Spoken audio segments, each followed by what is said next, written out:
দুর্দিনে আমি তো আওয়ামী লীগের কোনো দুর্দিন দেখি না। আর আপনি কিভাবে নেবেন আমি জানি না। মৌলানা ভাসানীর আওয়ামী লীগ, ভাসানীর আওয়ামী লীগ, বঙ্গবন্ধুর আওয়ামী লীগ, গরিব মানুষের আওয়ামী লীগ, যে আওয়ামী লীগ বাংলাদেশের স্বাধীনতা এনেছে সে আওয়ামী লীগ কিন্তু এক না।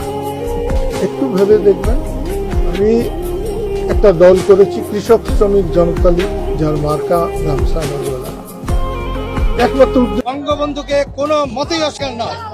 এক্ষেত্রে আরো বলবো, সারা বাংলাদেশের অর্ধেকটা পুড়ে জ্বলে ছারখার হয়ে যেত, কিন্তু বঙ্গবন্ধুর জাদুঘর পোড়া অসভ্যতার শেষ সীমায় আমরা পৌঁছে। হালাকু খান, চেঙ্গিস খানেরা মিশর সভ্যতাকে ধ্বংস করা নেই, তারা মিশরকে জ্বালিয়েছিল।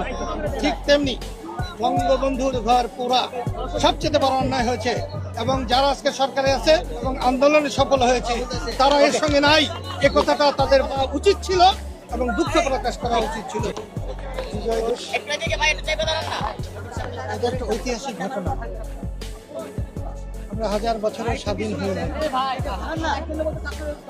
16ই ডিসেম্বর বাংলাদেশের বিজয়, আর 26শে মার্চ বাংলাদেশের স্বাধীনতা।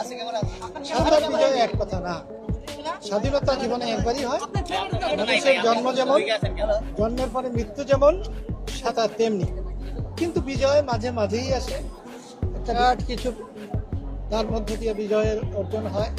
এবং 24 সালের জুলাই অগাস্টের একটা জাতির একটা ঐতিহাসিক বিজয় এসেছে। দেশ মানুষের দেশ, সেই দেশকে মানুষের চাহিদা পরিচালনা করা হয় নাই, তার কারণেই মানুষের। আমি সারা বাংলাদেশের মুক্তিযোদ্ধাদেরকে সেলিউট করি। আমার এত জুতার মালা দেয় নাই গলায়, মুক্তিযুদ্ধের আদর্শের জুতার মালা দিছে। সারা বাংলাদেশের মুক্তিযোদ্ধাদের গায়ে এই গণতার মালা দিয়েছে। আমি কোন দেশে আছি?